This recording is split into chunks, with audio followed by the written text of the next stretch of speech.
Igbo ndị ọma, Igbo ndị m na-agara ozi, Igbo mụrụ nze m ọzọ, Igbo si m na m kwuru ma kwuru na mgbawa ma mgbawa. Ọkwa ezigbote nwanne unu nwoke ọzọ, Chukwuemeka Ojembe Nwero, anyanwụ nke Idueri. Ana m ekele unu na mgbawa, ana m ekele unu na mgbe dịka ugbu a.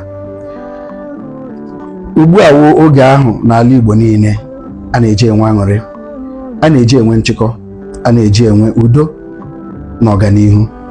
N'ezinụlọ ọbụla ị bara, n'ogbe ọbụla ị bakpuru, a na-enwe aṅụrị. Ya bụ ka m ji na-ewetara unu ozi a, ozi udo, ozi ịhụnanya, ozi akụ, ozi ụba, ozi mgbe eji enwe aṅụrị. Si ka ụmụ Igbo niile ebe ọbụla unu nọ, ka unu na-enwe aṅụrị, ka unu na-ekpekwuru Chukwu Okike ka ọ lee anya meziere anyị ụbọchị nke ọdịnihu anyị, ka ala Igbo dị mma, ka udo na ọṅụ laghachita chi eze n'ala Igbo, ka nwanne hụta onwe ya ka nwanne ya, ka ịhụnanya dị n'etiti ụmụnne, ọyị na ezinụlọ niile. Enweghị m ọlaọcha, enweghị m ọlaedo, mana ihe m nwere ka m ga-enye. Enwere m udo nke mkpụrụ obi, werekwa udo a na-enye ụmụ Igbo. Si na-ekwekwa unu nkwa na m ga na-agba mbọ ịhụ na eso m na ndị ntorobịa dị ugbu a na-ahazicha ala Igbo, na-emezi ala Igbo, na-eme ka ihe dị mma. Ihe ọma ka m ga na-eweta, ihe ọma ka m ga na-egosi ụmụ Igbo. M ga na-etinye aka na nke ọbụla dị mma. M ga na-eme ka udo dị n'ebe udo na-adịghị. M ga na-agagharịkwa na-ahụ na anyị kpakọtara ụmụ Igbo ọnụ, na anyị gwara ụmụ Igbo ndị nọ na mba, na anyị gwara ụmụ Igbo ndị nọ n'akụkụ niile ebe nke ahụ a na-akpọ South. Chikwa ebe a na-ewelikwa ozi na-abịa n'ụmụ Igbo ndị na-amadị na ha bụ ndị Igbo. Si ebe ọbụla ị nọ, nwee udo, nwee aṅụrị, nwee ịhụnanya nyere mmadụ ibe gị. Otu ahụ ka ụwa ga-esi adị mma, otu ahụ ka ebe obibi anyị ga-esi adị mma.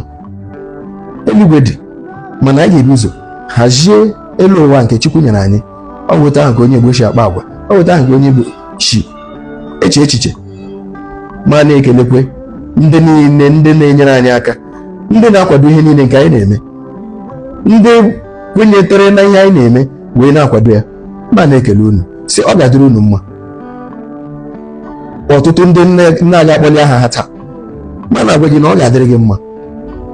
Ndị nọ na Amerịka, ndị nọ na Europe, ndị nọ na Afrịka, ndị nọ na Asia, ndị nọ na Australia, ụmụ Igbo niile ebe ọbụla ụwa sọtụrụ, si biko nụ ka udo na-achị na ndụ unu. Ndị niile nke na-akwado anyị, Ọwụ Companies, Eastside Ventures, anyị na-ekele gị.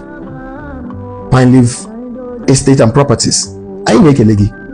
Anyị na-ekele unu na ihe nke unu na-eme. Anyị na-ekele ndị na-arụ Kulele Bitters, ezigbote mmanya eji enwe aṅụrị, ezigbote mmanya nke na-enye udo n'etiti di na nwaanyị. Ana m ekele unu na unu na-akwado anyị. Ana m ekele ndị Igbo niile, ndị nke anyị hụrụ na-ese ọbọ, ụmụnne m ndị ese ọbọ.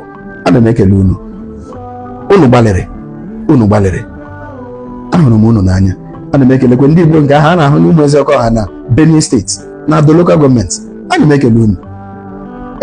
Ezigbote ịhụnanya na-ezigara unu ka udo na-achị. Ụmụnne m ndị nke nọ na Kogi, ụmụnne m ndị nke nọ na Delta, ụmụnne m ndị nke nọ na Bayelsa, ndị Ọnya, ụmụnne m ndị nke nọ na Rivers, ndị nke nọ na Akwa Ibom. Ana m ekelecha unu.